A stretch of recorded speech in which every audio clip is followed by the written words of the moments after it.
사람은 태어날 때부터 인연을 안고 온다. 그 인연은 단순한 만남이 아니라 전생에서 맺은 원인과 결과의 이어짐이다. 부부로 만나는 인연 역시 그렇다.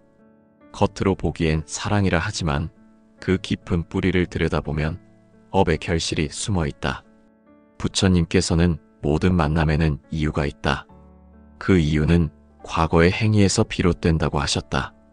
따라서 부부로 만난다는 것은 단순한 감정이 아니라 전생에서 서로 얽히고 맺었던 업의 씨앗이 이번 생에서 꽃을 피운 것이다. 우리는 흔히 묻는다. 왜 저 사람과 결혼했을까? 왜 사랑이 미움으로 변했을까? 왜 헤어지지 못하고 서로에게 얽혀 사는 걸까? 이 모든 질문의 답은 하나다. 전생의 업이다. 이번 생의 부부 인연은 전생에서 만들어진 인연의 그림자이자 그 결과의 드러남이다. 부처님께서는 말씀하셨다. 사람은 그가 지은 업을 따라 다시 태어나고 업은 그림자처럼 그를 따라다닌다. 이 말은 단순히 전생과 현생의 연결을 설명한 것이 아니라 모든 인간관계의 근본이 어디서 비롯되는지를 밝힌 가르침이다. 부부 인연도 그 예외가 아니다. 우리가 이번 생에서 만난 배우자는 우연히 스쳐 지나간 인연이 아니라 전생에서 이미 맺어진 업의 끈이 다시 이어진 결과다. 서로에게 남겼던 사랑, 미움, 은혜, 원망, 그 모든 감정이 시간을 넘어 이번 생의 만남으로 피어나는 것이다. 사람은 죽음으로 모든 것이 끝난다고 생각하지만 불교에서는 마음이 끊어지지 않는다고 본다. 몸은 사라져도 마음의 흔적, 즉 업식은 남는다. 그 업식은 다음 생의 인연을 결정짓는 씨앗이 된다. 그 씨앗이 자비로 심어졌다면 향기로운 꽃으로 피어나고 미움으로 심어졌다면 가시로 되살아난다. 이처럼 전생의 업은 인연의 뿌리다. 그리고 그 인연의 뿌리가 깊을수록 이번 생의 관계는 더 강하게 엮인다. 어떤 이는 서로를 보자마자 이상할 만큼 끌리고 어떤 이는 이유 없이 미워지고 어떤 이는 헤어져도 잊히지 않는다. 그 모든 감정은 단지 이번 생의 일이 아니라 과거의 마음이 지금 이 순간에도 살아 움직이는 것이다. 부처님께서는 사람은 업으로 만난다고 하셨다. 업은 단순히 잘잘못의 결과가 아니라 서로의 마음이 남긴 인연의 문이다. 한 번의 말, 한 번의 행동, 한 번의 선택이 업의 실마리가 되어 서로의 마음을 묶어버린다. 그 인연은 끝나지 않고 다음 생에 다시 이어진다. 그래서 어떤 사람은 전생에서의 은혜로 이번 생에 다시 만나 부부로 이어진다. 그 은혜를 갚기 위해 혹은 다시 함께 수행하기 위해 또 어떤 사람은 전생에서의 원망으로 이번 생에 다시 만나 업을 청산하려 한다. 사랑이든 원망이든 모두 그 안에는 마무리되지 못한 마음이 있다. 불교에서는 이를 미진한 업이라 부른다. 미진한 업은 말 그대로 다하지 못한 업이다. 그 업은 끊어지지 않고 이어져 다음 생의 만남을 불러온다. 그래서 부처님은 사람은 사랑으로도 다시 만나고 미움으로도 다시 만난다고 하셨다. 우리가 부부로 만나는 이유는 바로 그 미진한 업을 완성하기 위함이다. 전생에서의 인연이 깊었던 사람은 이번 생에서도 쉽게 만난다. 그 만남의 형태가 꼭 행복해야 하는 것은 아니다. 때로는 갈등으로, 때로는 눈물로, 때로는 아픔으로 찾아온다. 그러나 그것이 바로 업의 법이다. 업은 단순히 복이나 벌의 의미가 아니라 깨달음을 향한 인연의 과정이다. 부처님은 설하셨다. 모든 인연은 마음이 만들어낸다. 마음이 맑으면 인연도 맑고 마음이 탁하면 인연도 탁하다. 즉, 우리가 어떤 마음으로 사람을 대했느냐가 다음 생의 인연을 결정짓는다는 뜻이다. 전생에서 누군가를 진심으로 사랑하고 존중했던 사람은 이번 생에도 따뜻한 인연으로 다시 만나 서로를 돕는다. 그 관계는 수행의 길을 함께 걷는 도반이 된다.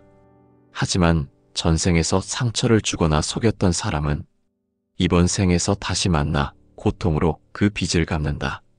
그것이 바로 업의 공평함이다.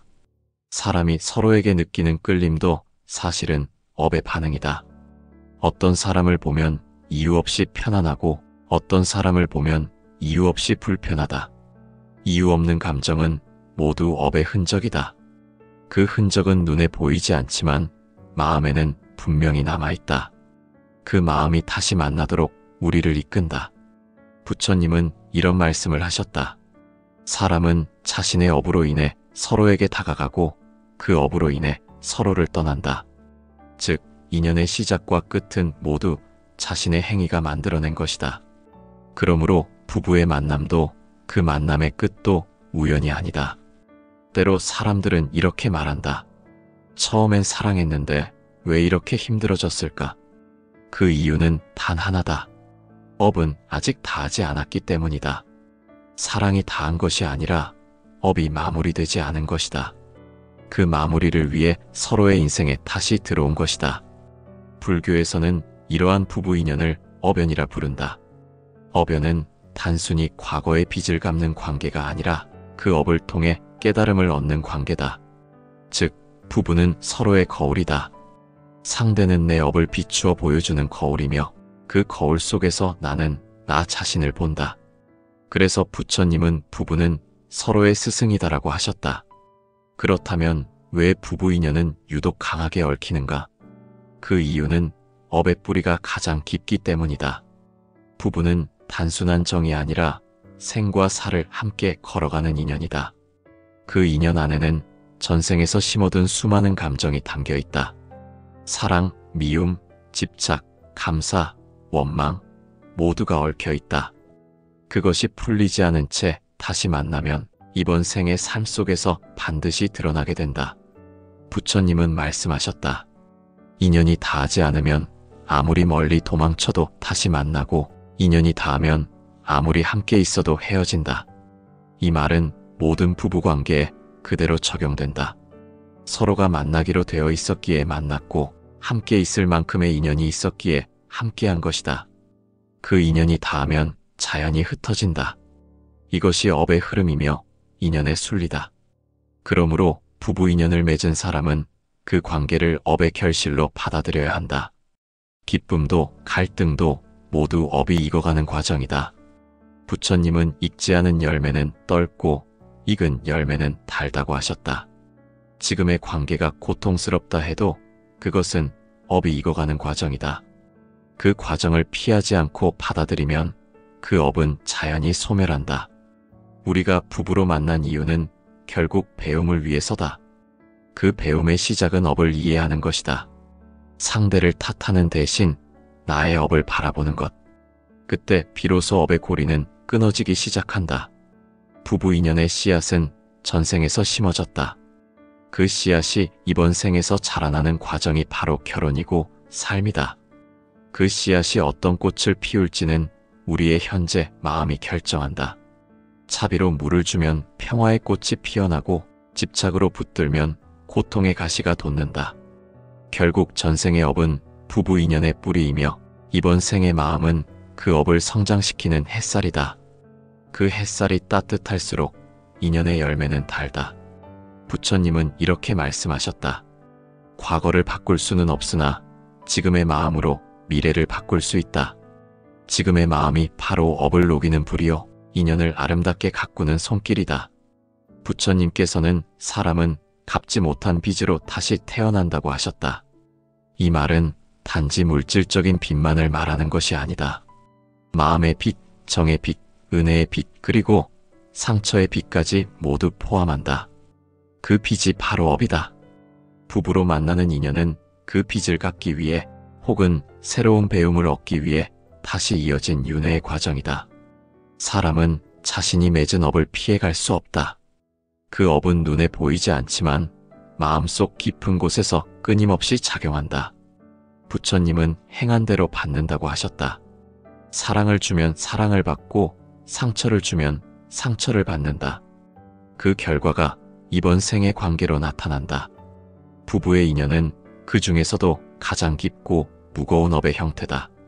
왜냐하면 부부는 오랜 세월을 함께하며 서로의 마음을 가장 깊이 들여다보는 관계이기 때문이다. 남편과 아내로서의 삶은 단순히 사랑과 동행이 아니라 서로의 업을 마주보는 수행이다. 서로의 미움을 통해 차비를 배우고 서로의 고통을 통해 인내를 배운다. 그 배움이 바로 윤회의 목적이다. 부처님은 또 이렇게 말씀하셨다. 사람은 미운 일을 통해 참회를 배우고 사랑하는 일을 통해 집착을 배운다. 사랑이 깊으면 그만큼의 집착도 함께 자란다. 그 집착은 언젠가 괴로움으로 바뀐다. 그러나 그 괴로움을 통해 우리는 내려놓음을 배운다. 즉, 부부의 인연은 단순한 동반이 아니라 영적 수련의 장이다.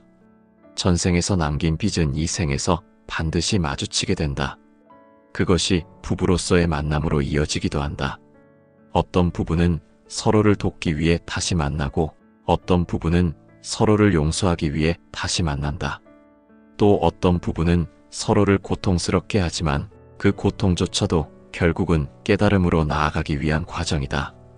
불교에서는 이를 갚음의 윤회라 한다. 갚지 못한 감정은 다시 만나 그 결과를 완성한다.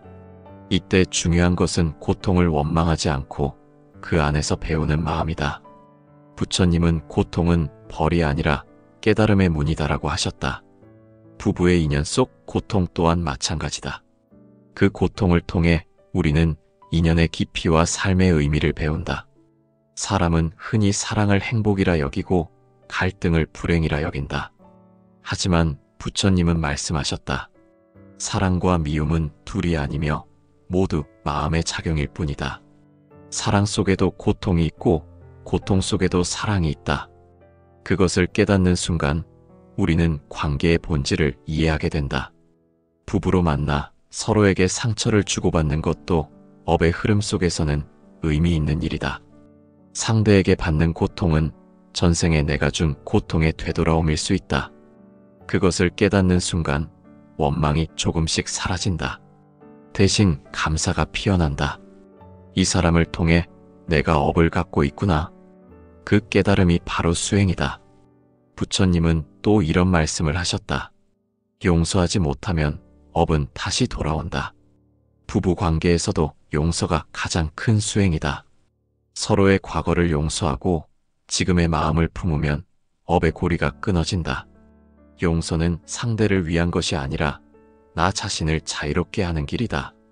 때로는 이런 의문이 든다. 왜 나는 이런 배우자를 만났을까? 왜 이렇게 다른 사람과 살아야 하는가? 하지만 그 모든 만남은 이유가 있다. 그 이유는 배우자를 통해 내가 배워야 할 무엇이 있기 때문이다. 그 배움이 끝나면 인연은 자연스럽게 가벼워지고 서로에게 원망이 아닌 감사가 남는다. 불교에서는 모든 인연을 수행의 장이라 본다. 부부는 그 중에서도 가장 강한 거울이다. 상대의 성격, 습관, 말투, 태도 속에서 우리는 자신을 본다. 상대를 바꾸려 하면 갈등이 일어나고 나를 돌이켜보면 평안이 찾아온다. 결국 관계의 평화는 상대를 바꾸는 것이 아니라 나의 마음을 바꾸는 데서 시작된다. 부처님은 말씀하셨다. 남의 허물은 산처럼 보이고 자신의 허물은 바늘 끝처럼 작게 본다. 부부의 인연에서 이 말은 더욱 깊게 다가온다. 서로를 바라보는 눈이 바뀌면 인연의 의미도 달라진다. 상대의 허물 속에서 나의 업을 보고 나의 인내 속에서 자비를 배우는 것, 그것이 진정한 부부의 길이다. 이 세상에서 나를 가장 힘들게 하는 사람이 있다면 그 사람은 나에게 가장 큰 깨달음을 주기 위한 사람이다. 부처님은 가장 미운 사람은 전생에서 가장 사랑했던 사람이다라고 하셨다. 그 말은 역설처럼 들리지만 업의 세계에서는 매우 합리적이다. 깊이 사랑했기에 그만큼의 감정이 남아 있었고 그 감정이 다하지 않아 이번 생에 다시 만나게 된 것이다. 이번 생의 갈등은 바로 그 감정을 정화하기 위한 수행이다. 윤회의 법은 냉정하지만 동시에 자비롭다. 갚지 못한 것은 다시 만나 갚게 하고 사랑했던 것은 다시 만나 완성하게 한다. 그러므로 부부 인연의 갈등은 벌이 아니라 기회다. 그 기회를 통해 우리는 차비와 이해를 배운다. 부처님은 차비는 지혜의 어머니라 하셨다. 차비가 없는 사랑은 집착이 되고 지혜가 없는 사랑은 고통이 된다. 그러므로 부부 인연 속에서 참된 사랑을 배우려면 먼저 자비를 배우고 그 자비를 통해 업을 녹여야 한다. 사랑이 깊다고 해서 좋은 인연이라 단정할 수 없다. 사랑의 깊이만큼 업의 무게도 크다. 진정한 인연은 사랑보다 자비에 있다. 자비로 서로를 품는 관계는 업을 녹이고 집착으로 서로를 묶는 관계는 업을 새로 짓는다. 이 차이를 아는 것이 바로 불교의 지혜다. 부처님은 마지막으로 이렇게 말씀하셨다. 인연이 깊은 사람일수록 조심하라. 그 안에는 반드시 배움이 있다. 이 말은 곧 부부 인연의 핵심을 말해준다. 그 인연이 평탄하든 험하든 모두 나에게 필요한 배움이 담겨 있다. 사랑 속에서는 감사와 공경을 배우고 갈등 속에서는 인내와 용서를 배운다. 그 모든 것이 바로 윤회의 목적이다. 결국 부부 인연의 깊은 이유는 갚음과 배움이다. 서로가 서로에게 빚을 갚으며 동시에 함께 성장하기 위한 인연이다. 이 진리를 깨닫는다면 원망은 줄고 이해는 커진다. 그리고 그 이해가 커질 때 업의 고리는 조금씩 풀리기 시작한다. 부처님은 이렇게 마무리하셨다. 모든 인연은 너를 깨닫게 하기 위해 온다. 부부로 맺어진 인연 역시 마찬가지다. 그 인연은 결코 우연이 아니다. 과거의 빚을 갚고 마음의 상처를 치유하며 자비와 지혜로 완성해 나가는 길 위의 동반자다. 부처님은 말씀하셨다. 업은 지혜로 다스리고 자비로 녹인다.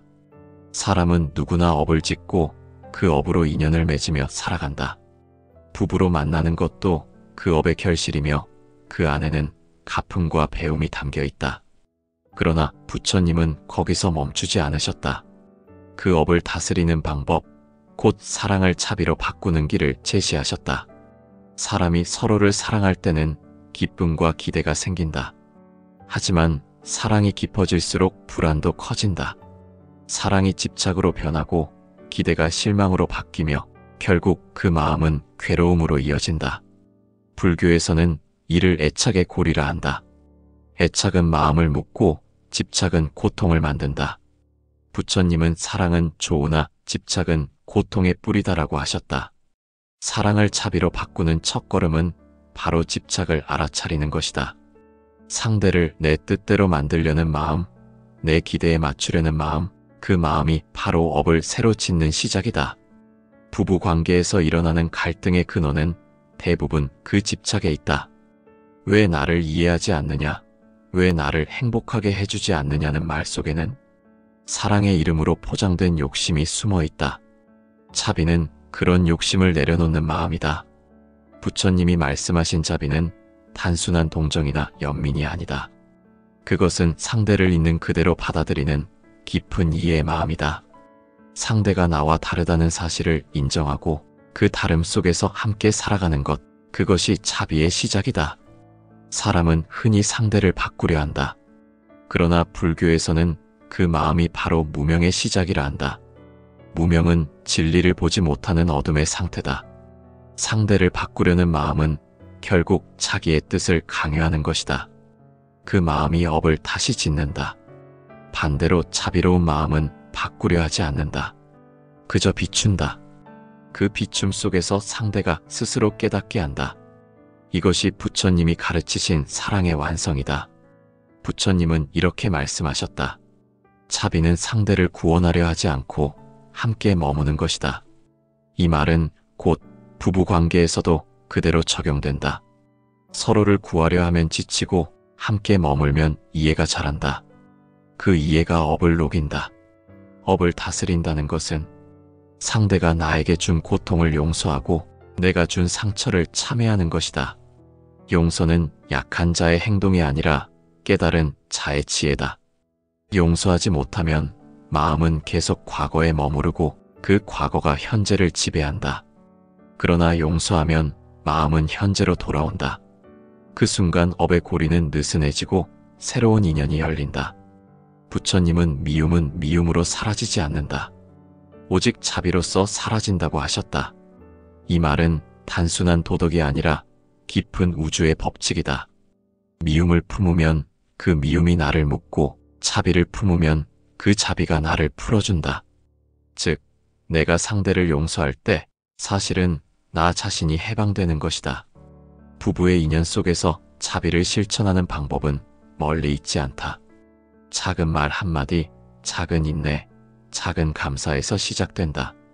말을 내뱉기 전에 한 번 숨을 고르고 감정을 쏟기 전에 마음을 비추는 것, 그 순간이 바로 업을 다스리는 순간이다. 불교에서는 마음이 곧 세상이다라고 한다. 내 마음이 고요하면 세상도 고요하고 내 마음이 불안하면 인연도 흔들린다. 부부 관계도 마찬가지다. 내가 자비로 상대를 보면 인연은 부드러워지고 내가 원망으로 상대를 보면 인연은 얽힌다. 결국 인연의 질은 내가 품은 마음의 질과 같다. 사랑이란 본래 순수한 에너지다. 그 에너지가 탐욕과 분노에 물들면 업이 되고 지혜와 자비로 비춰지면 공덕이 된다.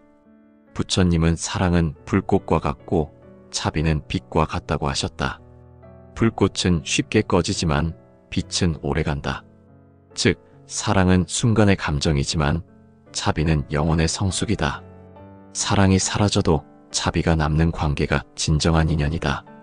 부부로서의 인연은 결국 자비로 완성된다. 젊을 때의 사랑이 불꽃이었다면 세월이 흐르며 남는 것은 자비의 온기다. 그 온기가 서로의 상처를 덮고 마음을 녹인다. 그것이 바로 업을 다스리는 길이다. 부처님은 마지막으로 이렇게 말씀하셨다. 사랑은 나를 묶고 자비는 나를 푼다. 사람이 사랑을 통해 배우는 마지막 가르침은 결국 자비다. 그 자비를 깨닫는 순간 인연의 고통은 사라지고 모든 만남이 축복으로 변한다. 그러므로 부부 인연 속에서 생긴 모든 감정은 결국 우리를 깨닫게 하려는 부처님의 가르침이다. 사랑도 미움도 원망도 모두 마음의 거울이다. 그 거울을 통해 나를 보고 그 안에서 자비를 배우는 것이 업을 다스리는 수행이다. 사랑을 자비로 바꾸는 순간 우리는 더 이상 업의 희생자가 아니라 업을 초월한 존재가 된다. 그때 비로소 부처님이 말씀하신 해탈의 문이 열린다.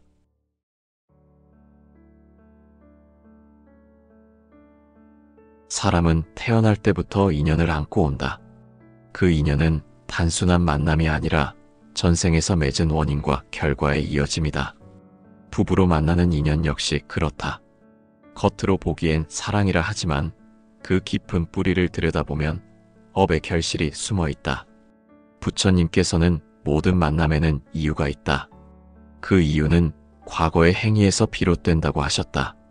따라서 부부로 만난다는 것은 단순한 감정이 아니라 전생에서 서로 얽히고 맺었던 업의 씨앗이 이번 생에서 꽃을 피운 것이다. 우리는 흔히 묻는다. 왜 저 사람과 결혼했을까?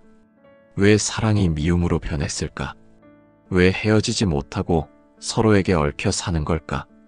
이 모든 질문의 답은 하나다. 전생의 업이다. 이번 생의 부부 인연은 전생에서 만들어진 인연의 그림자이자 그 결과의 드러남이다. 부처님께서는 말씀하셨다.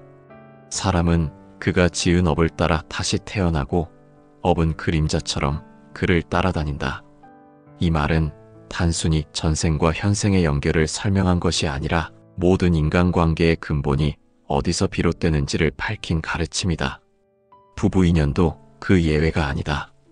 우리가 이번 생에서 만난 배우자는 우연히 스쳐 지나간 인연이 아니라 전생에서 이미 맺어진 업의 끈이 다시 이어진 결과다.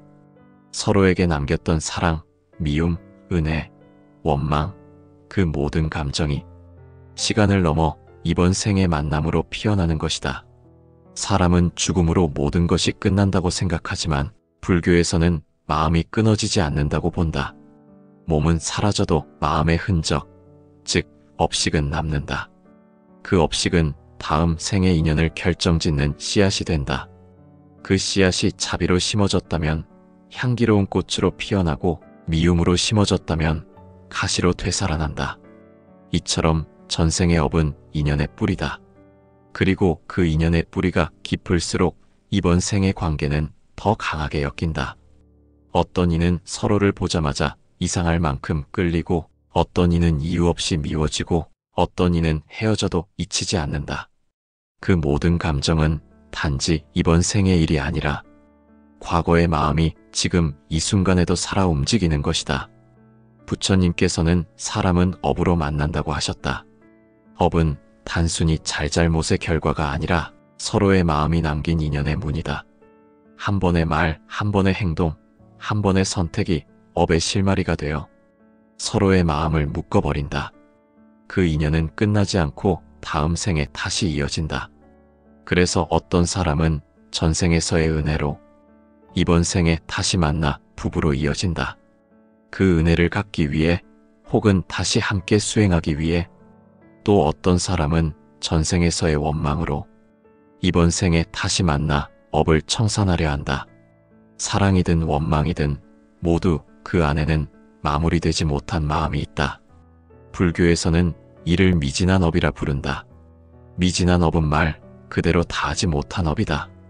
그 업은 끊어지지 않고 이어져 다음 생의 만남을 불러온다. 그래서 부처님은 사람은 사랑으로도 다시 만나고 미움으로도 다시 만난다고 하셨다. 우리가 부부로 만나는 이유는 바로 그 미진한 업을 완성하기 위함이다. 전생에서의 인연이 깊었던 사람은 이번 생에서도 쉽게 만난다. 그 만남의 형태가 꼭 행복해야 하는 것은 아니다. 때로는 갈등으로, 때로는 눈물로, 때로는 아픔으로 찾아온다. 그러나 그것이 바로 업의 법이다. 업은 단순히 복이나 벌의 의미가 아니라 깨달음을 향한 인연의 과정이다. 부처님은 설하셨다. 모든 인연은 마음이 만들어낸다. 마음이 맑으면 인연도 맑고, 마음이 탁하면 인연도 탁하다. 즉, 우리가 어떤 마음으로 사람을 대했느냐가 다음 생의 인연을 결정짓는다는 뜻이다. 전생에서 누군가를 진심으로 사랑하고 존중했던 사람은 이번 생에도 따뜻한 인연으로 다시 만나 서로를 돕는다.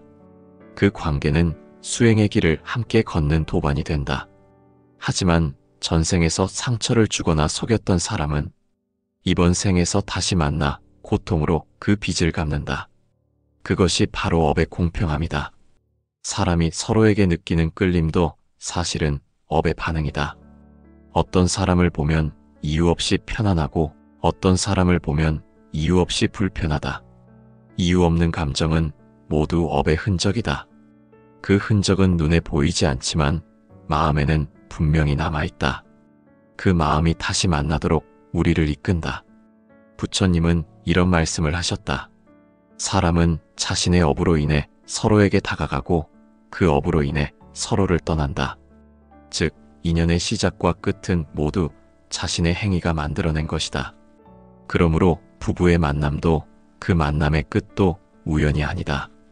때로 사람들은 이렇게 말한다. 처음엔 사랑했는데 왜 이렇게 힘들어졌을까? 그 이유는 단 하나다. 업은 아직 다하지 않았기 때문이다. 사랑이 다한 것이 아니라 업이 마무리되지 않은 것이다. 그 마무리를 위해 서로의 인생에 다시 들어온 것이다. 불교에서는 이러한 부부 인연을 업연이라 부른다. 업연은 단순히 과거의 빚을 갚는 관계가 아니라 그 업을 통해 깨달음을 얻는 관계다. 즉, 부부는 서로의 거울이다. 상대는 내 업을 비추어 보여주는 거울이며 그 거울 속에서 나는 나 자신을 본다. 그래서 부처님은 부부는 서로의 스승이다라고 하셨다. 그렇다면 왜 부부 인연은 유독 강하게 얽히는가? 그 이유는 업의 뿌리가 가장 깊기 때문이다. 부부는 단순한 정이 아니라 생과 사를 함께 걸어가는 인연이다. 그 인연 안에는 전생에서 심어둔 수많은 감정이 담겨 있다. 사랑, 미움, 집착, 감사, 원망 모두가 얽혀 있다. 그것이 풀리지 않은 채 다시 만나면 이번 생의 삶 속에서 반드시 드러나게 된다. 부처님은 말씀하셨다. 인연이 닿지 않으면 아무리 멀리 도망쳐도 다시 만나고 인연이 닿으면 아무리 함께 있어도 헤어진다. 이 말은 모든 부부관계에 그대로 적용된다. 서로가 만나기로 되어 있었기에 만났고 함께 있을 만큼의 인연이 있었기에 함께한 것이다. 그 인연이 닿으면 자연히 흩어진다. 이것이 업의 흐름이며 인연의 순리다. 그러므로 부부 인연을 맺은 사람은 그 관계를 업의 결실로 받아들여야 한다. 기쁨도 갈등도 모두 업이 익어가는 과정이다. 부처님은 익지 않은 열매는 떫고 익은 열매는 달다고 하셨다. 지금의 관계가 고통스럽다 해도 그것은 업이 익어가는 과정이다. 그 과정을 피하지 않고 받아들이면 그 업은 자연히 소멸한다. 우리가 부부로 만난 이유는 결국 배움을 위해서다. 그 배움의 시작은 업을 이해하는 것이다. 상대를 탓하는 대신 나의 업을 바라보는 것. 그때 비로소 업의 고리는 끊어지기 시작한다. 부부 인연의 씨앗은 전생에서 심어졌다. 그 씨앗이 이번 생에서 자라나는 과정이 바로 결혼이고 삶이다. 그 씨앗이 어떤 꽃을 피울지는 우리의 현재 마음이 결정한다. 차비로 물을 주면 평화의 꽃이 피어나고 집착으로 붙들면 고통의 가시가 돋는다. 결국 전생의 업은 부부 인연의 뿌리이며 이번 생의 마음은 그 업을 성장시키는 햇살이다. 그 햇살이 따뜻할수록 인연의 열매는 달다. 부처님은 이렇게 말씀하셨다. 과거를 바꿀 수는 없으나 지금의 마음으로 미래를 바꿀 수 있다. 지금의 마음이 바로 업을 녹이는 불이요 인연을 아름답게 가꾸는 손길이다. 부처님께서는 사람은 갚지 못한 빚으로 다시 태어난다고 하셨다. 이 말은 단지 물질적인 빚만을 말하는 것이 아니다. 마음의 빚, 정의 빚, 은혜의 빚, 그리고 상처의 빚까지 모두 포함한다. 그 빚이 바로 업이다. 부부로 만나는 인연은 그 빚을 갚기 위해 혹은 새로운 배움을 얻기 위해 다시 이어진 윤회의 과정이다. 사람은 자신이 맺은 업을 피해갈 수 없다. 그 업은 눈에 보이지 않지만 마음속 깊은 곳에서 끊임없이 작용한다. 부처님은 행한 대로 받는다고 하셨다. 사랑을 주면 사랑을 받고 상처를 주면 상처를 받는다. 그 결과가 이번 생의 관계로 나타난다. 부부의 인연은 그 중에서도 가장 깊고 무거운 업의 형태다. 왜냐하면 부부는 오랜 세월을 함께하며 서로의 마음을 가장 깊이 들여다보는 관계이기 때문이다. 남편과 아내로서의 삶은 단순히 사랑과 동행이 아니라 서로의 업을 마주보는 수행이다. 서로의 미움을 통해 차비를 배우고 서로의 고통을 통해 인내를 배운다. 그 배움이 바로 윤회의 목적이다. 부처님은 또 이렇게 말씀하셨다. 사람은 미운 일을 통해 참회를 배우고 사랑하는 일을 통해 집착을 배운다. 사랑이 깊으면 그만큼의 집착도 함께 자란다. 그 집착은 언젠가 괴로움으로 바뀐다. 그러나 그 괴로움을 통해 우리는 내려놓음을 배운다. 즉, 부부의 인연은 단순한 동반이 아니라 영적 수련의 장이다. 전생에서 남긴 빚은 이 생에서 반드시 마주치게 된다. 그것이 부부로서의 만남으로 이어지기도 한다. 어떤 부부는 서로를 돕기 위해 다시 만나고 어떤 부부는 서로를 용서하기 위해 다시 만난다. 또 어떤 부부는 서로를 고통스럽게 하지만 그 고통조차도 결국은 깨달음으로 나아가기 위한 과정이다. 불교에서는 이를 갚음의 윤회라 한다. 갚지 못한 감정은 다시 만나 그 결과를 완성한다. 이때 중요한 것은 고통을 원망하지 않고 그 안에서 배우는 마음이다. 부처님은 고통은 벌이 아니라 깨달음의 문이다라고 하셨다. 부부의 인연 속 고통 또한 마찬가지다. 그 고통을 통해 우리는 인연의 깊이와 삶의 의미를 배운다. 사람은 흔히 사랑을 행복이라 여기고 갈등을 불행이라 여긴다. 하지만 부처님은 말씀하셨다. 사랑과 미움은 둘이 아니며 모두 마음의 작용일 뿐이다. 사랑 속에도 고통이 있고 고통 속에도 사랑이 있다. 그것을 깨닫는 순간 우리는 관계의 본질을 이해하게 된다. 부부로 만나 서로에게 상처를 주고받는 것도 업의 흐름 속에서는 의미 있는 일이다. 상대에게 받는 고통은 전생에 내가 준 고통의 되돌아옴일 수 있다. 그것을 깨닫는 순간 원망이 조금씩 사라진다. 대신 감사가 피어난다. 이 사람을 통해 내가 업을 갖고 있구나. 그 깨달음이 바로 수행이다. 부처님은 또 이런 말씀을 하셨다. 용서하지 못하면 업은 다시 돌아온다. 부부 관계에서도 용서가 가장 큰 수행이다. 서로의 과거를 용서하고 지금의 마음을 품으면 업의 고리가 끊어진다. 용서는 상대를 위한 것이 아니라 나 자신을 자유롭게 하는 길이다. 때로는 이런 의문이 든다. 왜 나는 이런 배우자를 만났을까? 왜 이렇게 다른 사람과 살아야 하는가? 하지만 그 모든 만남은 이유가 있다. 그 이유는 배우자를 통해 내가 배워야 할 무엇이 있기 때문이다. 그 배움이 끝나면 인연은 자연스럽게 가벼워지고 서로에게 원망이 아닌 감사가 남는다. 불교에서는 모든 인연을 수행의 장이라 본다. 부부는 그 중에서도 가장 강한 거울이다. 상대의 성격, 습관, 말투, 태도 속에서 우리는 자신을 본다. 상대를 바꾸려 하면 갈등이 일어나고 나를 돌이켜보면 평안이 찾아온다. 결국 관계의 평화는 상대를 바꾸는 것이 아니라 나의 마음을 바꾸는 데서 시작된다. 부처님은 말씀하셨다. 남의 허물은 산처럼 보이고 자신의 허물은 바늘끝처럼 작게 본다. 부부의 인연에서 이 말은 더욱 깊게 다가온다. 서로를 바라보는 눈이 바뀌면 인연의 의미도 달라진다. 상대의 허물 속에서 나의 업을 보고 나의 인내 속에서 자비를 배우는 것, 그것이 진정한 부부의 길이다. 이 세상에서 나를 가장 힘들게 하는 사람이 있다면 그 사람은 나에게 가장 큰 깨달음을 주기 위한 사람이다. 부처님은 가장 미운 사람은 전생에서 가장 사랑했던 사람이다라고 하셨다. 그 말은 역설처럼 들리지만 업의 세계에서는 매우 합리적이다. 깊이 사랑했기에 그만큼의 감정이 남아 있었고 그 감정이 다하지 않아 이번 생에 다시 만나게 된 것이다.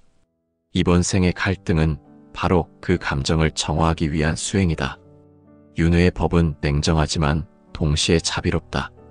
갚지 못한 것은 다시 만나 갚게 하고 사랑했던 것은 다시 만나 완성하게 한다. 그러므로 부부 인연의 갈등은 벌이 아니라 기회다. 그 기회를 통해 우리는 자비와 이해를 배운다. 부처님은 자비는 지혜의 어머니라 하셨다. 자비가 없는 사랑은 집착이 되고 지혜가 없는 사랑은 고통이 된다. 그러므로 부부 인연 속에서 참된 사랑을 배우려면 먼저 자비를 배우고 그 자비를 통해 업을 녹여야 한다. 사랑이 깊다고 해서 좋은 인연이라 단정할 수 없다. 사랑의 깊이만큼 업의 무게도 크다. 진정한 인연은 사랑보다 자비에 있다. 자비로 서로를 품는 관계는 업을 녹이고 집착으로 서로를 묶는 관계는 업을 새로 짓는다. 이 차이를 아는 것이 바로 불교의 지혜다. 부처님은 마지막으로 이렇게 말씀하셨다. 인연이 깊은 사람일수록 조심하라. 그 안에는 반드시 배움이 있다. 이 말은 곧 부부 인연의 핵심을 말해준다. 그 인연이 평탄하든 험하든 모두 나에게 필요한 배움이 담겨 있다. 사랑 속에서는 감사와 공경을 배우고 갈등 속에서는 인내와 용서를 배운다. 그 모든 것이 바로 윤회의 목적이다. 결국 부부 인연의 깊은 이유는 갚음과 배움이다. 서로가 서로에게 빚을 갚으며 동시에 함께 성장하기 위한 인연이다. 이 진리를 깨닫는다면 원망은 줄고 이해는 커진다. 그리고 그 이해가 커질 때 업의 고리는 조금씩 풀리기 시작한다. 부처님은 이렇게 마무리하셨다. 모든 인연은 너를 깨닫게 하기 위해 온다. 부부로 맺어진 인연 역시 마찬가지다. 그 인연은 결코 우연이 아니다.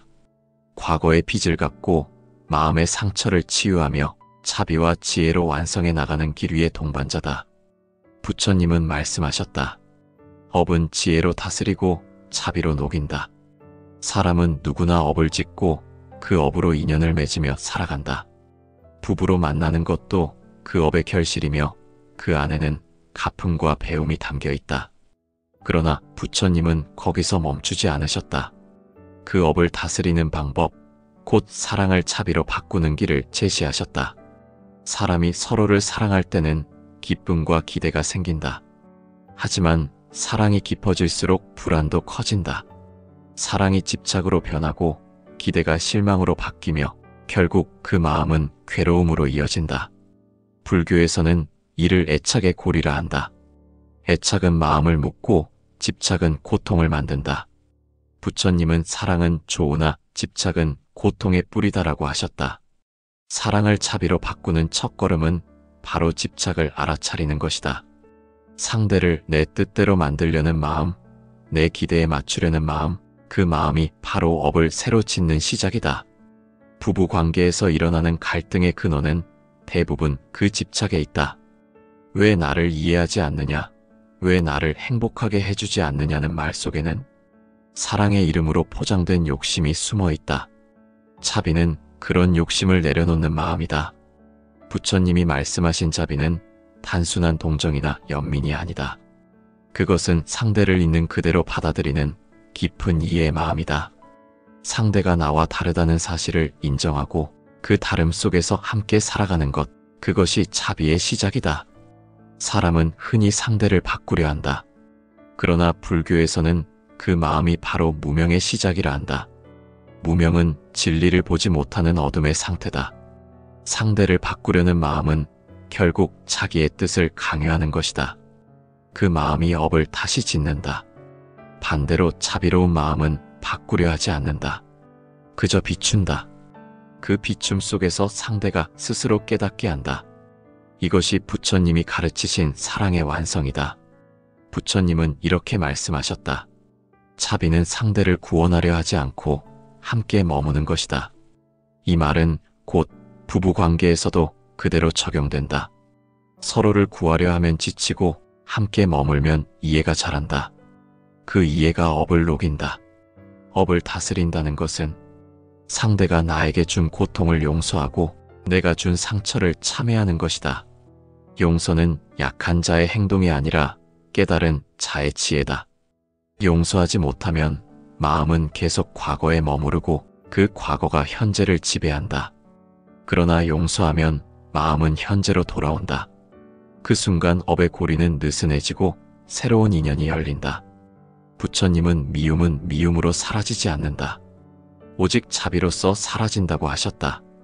이 말은 단순한 도덕이 아니라 깊은 우주의 법칙이다. 미움을 품으면 그 미움이 나를 묶고 자비를 품으면 그 자비가 나를 풀어준다. 즉, 내가 상대를 용서할 때 사실은 나 자신이 해방되는 것이다. 부부의 인연 속에서 자비를 실천하는 방법은 멀리 있지 않다. 작은 말 한마디, 작은 인내, 작은 감사에서 시작된다. 말을 내뱉기 전에 한 번 숨을 고르고 감정을 쏟기 전에 마음을 비추는 것, 그 순간이 바로 업을 다스리는 순간이다. 불교에서는 마음이 곧 세상이다라고 한다. 내 마음이 고요하면 세상도 고요하고 내 마음이 불안하면 인연도 흔들린다. 부부 관계도 마찬가지다. 내가 자비로 상대를 보면 인연은 부드러워지고 내가 원망으로 상대를 보면 인연은 얽힌다. 결국 인연의 질은 내가 품은 마음의 질과 같다. 사랑이란 본래 순수한 에너지다. 그 에너지가 탐욕과 분노에 물들면 업이 되고 지혜와 자비로 비춰지면 공덕이 된다. 부처님은 사랑은 불꽃과 같고 자비는 빛과 같다고 하셨다. 불꽃은 쉽게 꺼지지만 빛은 오래간다. 즉, 사랑은 순간의 감정이지만 자비는 영혼의 성숙이다. 사랑이 사라져도 자비가 남는 관계가 진정한 인연이다. 부부로서의 인연은 결국 자비로 완성된다. 젊을 때의 사랑이 불꽃이었다면 세월이 흐르며 남는 것은 자비의 온기다. 그 온기가 서로의 상처를 덮고 마음을 녹인다. 그것이 바로 업을 다스리는 길이다. 부처님은 마지막으로 이렇게 말씀하셨다. 사랑은 나를 묶고 자비는 나를 푼다. 사람이 사랑을 통해 배우는 마지막 가르침은 결국 자비다. 그 자비를 깨닫는 순간 인연의 고통은 사라지고 모든 만남이 축복으로 변한다. 그러므로 부부 인연 속에서 생긴 모든 감정은 결국 우리를 깨닫게 하려는 부처님의 가르침이다. 사랑도 미움도 원망도 모두 마음의 거울이다. 그 거울을 통해 나를 보고 그 안에서 자비를 배우는 것이 업을 다스리는 수행이다. 사랑을 자비로 바꾸는 순간 우리는 더 이상 업의 희생자가 아니라 업을 초월한 존재가 된다. 그때 비로소 부처님이 말씀하신 해탈의 문이 열린다.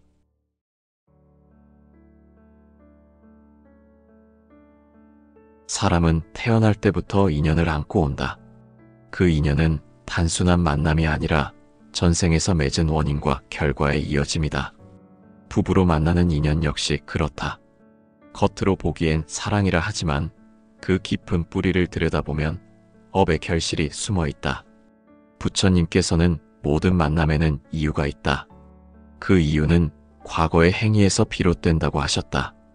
따라서 부부로 만난다는 것은 단순한 감정이 아니라 전생에서 서로 얽히고 맺었던 업의 씨앗이 이번 생에서 꽃을 피운 것이다. 우리는 흔히 묻는다. 왜 저 사람과 결혼했을까? 왜 사랑이 미움으로 변했을까? 왜 헤어지지 못하고 서로에게 얽혀 사는 걸까? 이 모든 질문의 답은 하나다. 전생의 업이다. 이번 생의 부부 인연은 전생에서 만들어진 인연의 그림자이자 그 결과의 드러남이다. 부처님께서는 말씀하셨다. 사람은 그가 지은 업을 따라 다시 태어나고 업은 그림자처럼 그를 따라다닌다.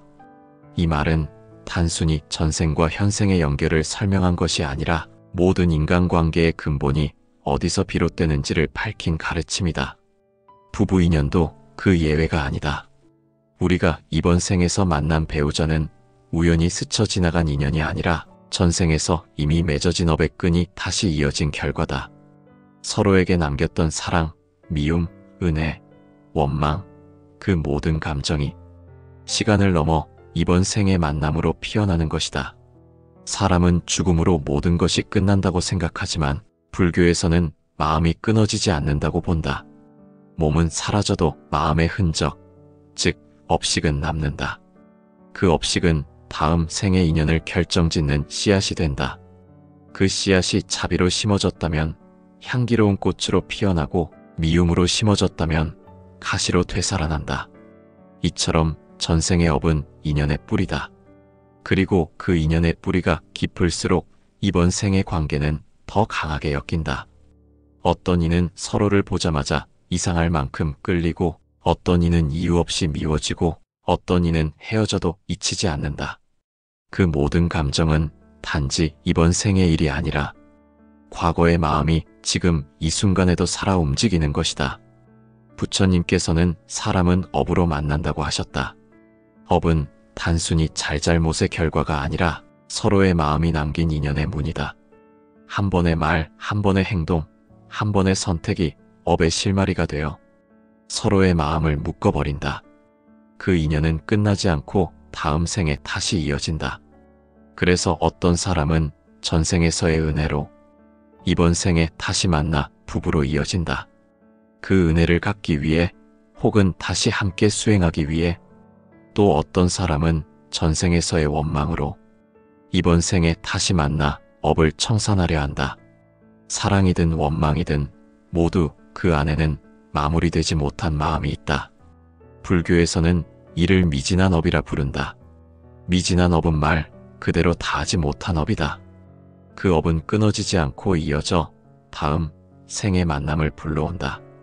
그래서 부처님은 사람은 사랑으로도 다시 만나고 미움으로도 다시 만난다고 하셨다. 우리가 부부로 만나는 이유는 바로 그 미진한 업을 완성하기 위함이다. 전생에서의 인연이 깊었던 사람은 이번 생에서도 쉽게 만난다.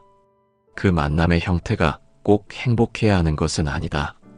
때로는 갈등으로, 때로는 눈물로, 때로는 아픔으로 찾아온다. 그러나 그것이 바로 업의 법이다. 업은 단순히 복이나 벌의 의미가 아니라 깨달음을 향한 인연의 과정이다. 부처님은 설하셨다. 모든 인연은 마음이 만들어낸다. 마음이 맑으면 인연도 맑고 마음이 탁하면 인연도 탁하다.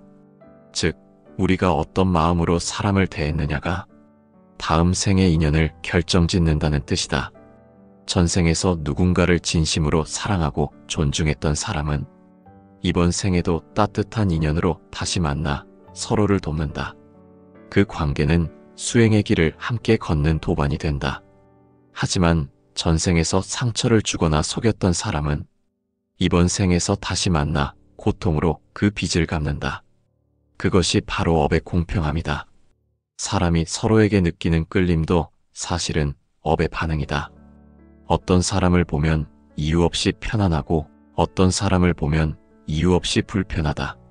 이유 없는 감정은 모두 업의 흔적이다. 그 흔적은 눈에 보이지 않지만 마음에는 분명히 남아있다. 그 마음이 다시 만나도록 우리를 이끈다. 부처님은 이런 말씀을 하셨다. 사람은 자신의 업으로 인해 서로에게 다가가고 그 업으로 인해 서로를 떠난다. 즉, 인연의 시작과 끝은 모두 자신의 행위가 만들어낸 것이다. 그러므로 부부의 만남도 그 만남의 끝도 우연이 아니다. 때로 사람들은 이렇게 말한다. 처음엔 사랑했는데 왜 이렇게 힘들어졌을까? 그 이유는 단 하나다. 업은 아직 다하지 않았기 때문이다. 사랑이 다한 것이 아니라 업이 마무리되지 않은 것이다. 그 마무리를 위해 서로의 인생에 다시 들어온 것이다. 불교에서는 이러한 부부 인연을 업연이라 부른다. 업연은 단순히 과거의 빚을 갚는 관계가 아니라 그 업을 통해 깨달음을 얻는 관계다. 즉, 부부는 서로의 거울이다. 상대는 내 업을 비추어 보여주는 거울이며 그 거울 속에서 나는 나 자신을 본다. 그래서 부처님은 부부는 서로의 스승이다라고 하셨다. 그렇다면 왜 부부 인연은 유독 강하게 얽히는가? 그 이유는 업의 뿌리가 가장 깊기 때문이다. 부부는 단순한 정이 아니라 생과 사를 함께 걸어가는 인연이다. 그 인연 안에는 전생에서 심어둔 수많은 감정이 담겨 있다. 사랑, 미움, 집착, 감사, 원망 모두가 얽혀 있다. 그것이 풀리지 않은 채 다시 만나면 이번 생의 삶 속에서 반드시 드러나게 된다. 부처님은 말씀하셨다. 인연이 닿지 않으면 아무리 멀리 도망쳐도 다시 만나고 인연이 닿으면 아무리 함께 있어도 헤어진다. 이 말은 모든 부부관계에 그대로 적용된다. 서로가 만나기로 되어 있었기에 만났고 함께 있을 만큼의 인연이 있었기에 함께한 것이다. 그 인연이 닿으면 자연히 흩어진다. 이것이 업의 흐름이며 인연의 순리다. 그러므로 부부 인연을 맺은 사람은 그 관계를 업의 결실로 받아들여야 한다. 기쁨도 갈등도 모두 업이 익어가는 과정이다. 부처님은 익지 않은 열매는 떫고 익은 열매는 달다고 하셨다. 지금의 관계가 고통스럽다 해도 그것은 업이 익어가는 과정이다. 그 과정을 피하지 않고 받아들이면 그 업은 자연히 소멸한다. 우리가 부부로 만난 이유는 결국 배움을 위해서다. 그 배움의 시작은 업을 이해하는 것이다. 상대를 탓하는 대신 나의 업을 바라보는 것. 그때 비로소 업의 고리는 끊어지기 시작한다. 부부 인연의 씨앗은 전생에서 심어졌다. 그 씨앗이 이번 생에서 자라나는 과정이 바로 결혼이고 삶이다. 그 씨앗이 어떤 꽃을 피울지는 우리의 현재 마음이 결정한다. 차비로 물을 주면 평화의 꽃이 피어나고 집착으로 붙들면 고통의 가시가 돋는다. 결국 전생의 업은 부부 인연의 뿌리이며 이번 생의 마음은 그 업을 성장시키는 햇살이다. 그 햇살이 따뜻할수록 인연의 열매는 달다. 부처님은 이렇게 말씀하셨다. 과거를 바꿀 수는 없으나 지금의 마음으로 미래를 바꿀 수 있다. 지금의 마음이 바로 업을 녹이는 불이요 인연을 아름답게 가꾸는 손길이다. 부처님께서는 사람은 갚지 못한 빚으로 다시 태어난다고 하셨다. 이 말은 단지 물질적인 빚만을 말하는 것이 아니다. 마음의 빚, 정의 빚, 은혜의 빚, 그리고 상처의 빚까지 모두 포함한다. 그 빚이 바로 업이다. 부부로 만나는 인연은 그 빚을 갚기 위해 혹은 새로운 배움을 얻기 위해 다시 이어진 윤회의 과정이다. 사람은 자신이 맺은 업을 피해갈 수 없다. 그 업은 눈에 보이지 않지만 마음속 깊은 곳에서 끊임없이 작용한다. 부처님은 행한 대로 받는다고 하셨다. 사랑을 주면 사랑을 받고 상처를 주면 상처를 받는다. 그 결과가 이번 생의 관계로 나타난다. 부부의 인연은 그 중에서도 가장 깊고 무거운 업의 형태다. 왜냐하면 부부는 오랜 세월을 함께하며 서로의 마음을 가장 깊이 들여다보는 관계이기 때문이다. 남편과 아내로서의 삶은 단순히 사랑과 동행이 아니라 서로의 업을 마주보는 수행이다. 서로의 미움을 통해 자비를 배우고 서로의 고통을 통해 인내를 배운다. 그 배움이 바로 윤회의 목적이다. 부처님은 또 이렇게 말씀하셨다. 사람은 미운 일을 통해 참회를 배우고 사랑하는 일을 통해 집착을 배운다. 사랑이 깊으면 그만큼의 집착도 함께 자란다. 그 집착은 언젠가 괴로움으로 바뀐다. 그러나 그 괴로움을 통해 우리는 내려놓음을 배운다. 즉, 부부의 인연은 단순한 동반이 아니라 영적 수련의 장이다. 전생에서 남긴 빚은 이 생에서 반드시 마주치게 된다. 그것이 부부로서의 만남으로 이어지기도 한다. 어떤 부부는 서로를 돕기 위해 다시 만나고 어떤 부부는 서로를 용서하기 위해 다시 만난다. 또 어떤 부부는 서로를 고통스럽게 하지만 그 고통조차도 결국은 깨달음으로 나아가기 위한 과정이다. 불교에서는 이를 갚음의 윤회라 한다. 갚지 못한 감정은 다시 만나 그 결과를 완성한다. 이때 중요한 것은 고통을 원망하지 않고 그 안에서 배우는 마음이다. 부처님은 고통은 벌이 아니라 깨달음의 문이다라고 하셨다. 부부의 인연 속 고통 또한 마찬가지다. 그 고통을 통해 우리는 인연의 깊이와 삶의 의미를 배운다. 사람은 흔히 사랑을 행복이라 여기고 갈등을 불행이라 여긴다. 하지만 부처님은 말씀하셨다.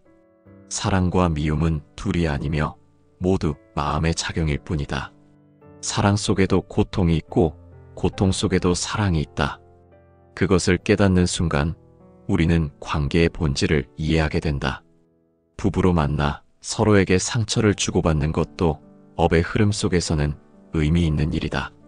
상대에게 받는 고통은 전생에 내가 준 고통의 되돌아옴일 수 있다. 그것을 깨닫는 순간 원망이 조금씩 사라진다. 대신 감사가 피어난다. 이 사람을 통해 내가 업을 갖고 있구나. 그 깨달음이 바로 수행이다. 부처님은 또 이런 말씀을 하셨다. 용서하지 못하면 업은 다시 돌아온다. 부부 관계에서도 용서가 가장 큰 수행이다. 서로의 과거를 용서하고 지금의 마음을 품으면 업의 고리가 끊어진다. 용서는 상대를 위한 것이 아니라 나 자신을 자유롭게 하는 길이다. 때로는 이런 의문이 든다. 왜 나는 이런 배우자를 만났을까? 왜 이렇게 다른 사람과 살아야 하는가? 하지만 그 모든 만남은 이유가 있다. 그 이유는 배우자를 통해 내가 배워야 할 무엇이 있기 때문이다. 그 배움이 끝나면 인연은 자연스럽게 가벼워지고 서로에게 원망이 아닌 감사가 남는다. 불교에서는 모든 인연을 수행의 장이라 본다. 부부는 그 중에서도 가장 강한 거울이다. 상대의 성격, 습관, 말투, 태도 속에서 우리는 자신을 본다. 상대를 바꾸려 하면 갈등이 일어나고 나를 돌이켜보면 평안이 찾아온다. 결국 관계의 평화는 상대를 바꾸는 것이 아니라 나의 마음을 바꾸는 데서 시작된다. 부처님은 말씀하셨다. 남의 허물은 산처럼 보이고 자신의 허물은 바늘 끝처럼 작게 본다. 부부의 인연에서 이 말은 더욱 깊게 다가온다. 서로를 바라보는 눈이 바뀌면 인연의 의미도 달라진다. 상대의 허물 속에서 나의 업을 보고 나의 인내 속에서 자비를 배우는 것, 그것이 진정한 부부의 길이다. 이 세상에서 나를 가장 힘들게 하는 사람이 있다면 그 사람은 나에게 가장 큰 깨달음을 주기 위한 사람이다. 부처님은 가장 미운 사람은 전생에서 가장 사랑했던 사람이다라고 하셨다. 그 말은 역설처럼 들리지만 업의 세계에서는 매우 합리적이다. 깊이 사랑했기에 그만큼의 감정이 남아 있었고 그 감정이 다하지 않아 이번 생에 다시 만나게 된 것이다. 이번 생의 갈등은 바로 그 감정을 정화하기 위한 수행이다. 윤회의 법은 냉정하지만 동시에 자비롭다. 갚지 못한 것은 다시 만나 갚게 하고 사랑했던 것은 다시 만나 완성하게 한다. 그러므로 부부 인연의 갈등은 벌이 아니라 기회다. 그 기회를 통해 우리는 차비와 이해를 배운다. 부처님은 차비는 지혜의 어머니라 하셨다. 차비가 없는 사랑은 집착이 되고 지혜가 없는 사랑은 고통이 된다. 그러므로 부부 인연 속에서 참된 사랑을 배우려면 먼저 차비를 배우고 그 차비를 통해 업을 녹여야 한다. 사랑이 깊다고 해서 좋은 인연이라 단정할 수 없다. 사랑의 깊이만큼 업의 무게도 크다. 진정한 인연은 사랑보다 차비에 있다. 차비로 서로를 품는 관계는 업을 녹이고 집착으로 서로를 묶는 관계는 업을 새로 짓는다. 이 차이를 아는 것이 바로 불교의 지혜다. 부처님은 마지막으로 이렇게 말씀하셨다. 인연이 깊은 사람일수록 조심하라. 그 안에는 반드시 배움이 있다. 이 말은 곧 부부 인연의 핵심을 말해준다. 그 인연이 평탄하든 험하든 모두 나에게 필요한 배움이 담겨 있다. 사랑 속에서는 감사와 공경을 배우고 갈등 속에서는 인내와 용서를 배운다. 그 모든 것이 바로 윤회의 목적이다. 결국 부부 인연의 깊은 이유는 갚음과 배움이다. 서로가 서로에게 빚을 갚으며 동시에 함께 성장하기 위한 인연이다. 이 진리를 깨닫는다면 원망은 줄고 이해는 커진다. 그리고 그 이해가 커질 때 업의 고리는 조금씩 풀리기 시작한다. 부처님은 이렇게 마무리하셨다. 모든 인연은 너를 깨닫게 하기 위해 온다. 부부로 맺어진 인연 역시 마찬가지다. 그 인연은 결코 우연이 아니다. 과거의 빚을 갚고 마음의 상처를 치유하며 차비와 지혜로 완성해 나가는 길 위의 동반자다. 부처님은 말씀하셨다. 업은 지혜로 다스리고 차비로 녹인다. 사람은 누구나 업을 짓고 그 업으로 인연을 맺으며 살아간다. 부부로 만나는 것도 그 업의 결실이며 그 안에는 갚음과 배움이 담겨 있다. 그러나 부처님은 거기서 멈추지 않으셨다. 그 업을 다스리는 방법, 곧 사랑을 차비로 바꾸는 길을 제시하셨다. 사람이 서로를 사랑할 때는 기쁨과 기대가 생긴다. 하지만 사랑이 깊어질수록 불안도 커진다. 사랑이 집착으로 변하고 기대가 실망으로 바뀌며 결국 그 마음은 괴로움으로 이어진다. 불교에서는 이를 애착의 고리라 한다. 애착은 마음을 묶고 집착은 고통을 만든다. 부처님은 사랑은 좋으나 집착은 고통의 뿌리다라고 하셨다. 사랑을 차비로 바꾸는 첫걸음은 바로 집착을 알아차리는 것이다. 상대를 내 뜻대로 만들려는 마음, 내 기대에 맞추려는 마음, 그 마음이 바로 업을 새로 짓는 시작이다. 부부 관계에서 일어나는 갈등의 근원은 대부분 그 집착에 있다. 왜 나를 이해하지 않느냐? 왜 나를 행복하게 해주지 않느냐는 말 속에는 사랑의 이름으로 포장된 욕심이 숨어 있다. 차비는 그런 욕심을 내려놓는 마음이다. 부처님이 말씀하신 차비는 단순한 동정이나 연민이 아니다. 그것은 상대를 있는 그대로 받아들이는 깊은 이해의 마음이다. 상대가 나와 다르다는 사실을 인정하고 그 다름 속에서 함께 살아가는 것, 그것이 차비의 시작이다. 사람은 흔히 상대를 바꾸려 한다. 그러나 불교에서는 그 마음이 바로 무명의 시작이라 한다. 무명은 진리를 보지 못하는 어둠의 상태다. 상대를 바꾸려는 마음은 결국 자기의 뜻을 강요하는 것이다. 그 마음이 업을 다시 짓는다. 반대로 자비로운 마음은 바꾸려 하지 않는다. 그저 비춘다. 그 비춤 속에서 상대가 스스로 깨닫게 한다. 이것이 부처님이 가르치신 사랑의 완성이다. 부처님은 이렇게 말씀하셨다. 차비는 상대를 구원하려 하지 않고 함께 머무는 것이다. 이 말은 곧 부부관계에서도 그대로 적용된다. 서로를 구하려 하면 지치고 함께 머물면 이해가 자란다. 그 이해가 업을 녹인다. 업을 다스린다는 것은 상대가 나에게 준 고통을 용서하고 내가 준 상처를 참회하는 것이다. 용서는 약한 자의 행동이 아니라 깨달은 자의 지혜다. 용서하지 못하면 마음은 계속 과거에 머무르고 그 과거가 현재를 지배한다. 그러나 용서하면 마음은 현재로 돌아온다. 그 순간 업의 고리는 느슨해지고 새로운 인연이 열린다. 부처님은 미움은 미움으로 사라지지 않는다. 오직 자비로서 사라진다고 하셨다. 이 말은 단순한 도덕이 아니라 깊은 우주의 법칙이다. 미움을 품으면 그 미움이 나를 묶고 자비를 품으면 그 자비가 나를 풀어준다. 즉, 내가 상대를 용서할 때 사실은 나 자신이 해방되는 것이다. 부부의 인연 속에서 자비를 실천하는 방법은 멀리 있지 않다. 작은 말 한마디, 작은 인내, 작은 감사에서 시작된다. 말을 내뱉기 전에 한 번 숨을 고르고 감정을 쏟기 전에 마음을 비추는 것, 그 순간이 바로 업을 다스리는 순간이다. 불교에서는 마음이 곧 세상이다라고 한다. 내 마음이 고요하면 세상도 고요하고 내 마음이 불안하면 인연도 흔들린다. 부부 관계도 마찬가지다. 내가 자비로 상대를 보면 인연은 부드러워지고 내가 원망으로 상대를 보면 인연은 얽힌다. 결국 인연의 질은 내가 품은 마음의 질과 같다. 사랑이란 본래 순수한 에너지다. 그 에너지가 탐욕과 분노에 물들면 업이 되고 지혜와 자비로 비춰지면 공덕이 된다. 부처님은 사랑은 불꽃과 같고 자비는 빛과 같다고 하셨다. 불꽃은 쉽게 꺼지지만 빛은 오래간다. 즉, 사랑은 순간의 감정이지만 자비는 영혼의 성숙이다. 사랑이 사라져도 자비가 남는 관계가 진정한 인연이다. 부부로서의 인연은 결국 자비로 완성된다. 젊을 때의 사랑이 불꽃이었다면 세월이 흐르며 남는 것은 자비의 온기다. 그 온기가 서로의 상처를 덮고 마음을 녹인다. 그것이 바로 업을 다스리는 길이다. 부처님은 마지막으로 이렇게 말씀하셨다. 사랑은 나를 묶고 자비는 나를 푼다. 사람이 사랑을 통해 배우는 마지막 가르침은 결국 자비다.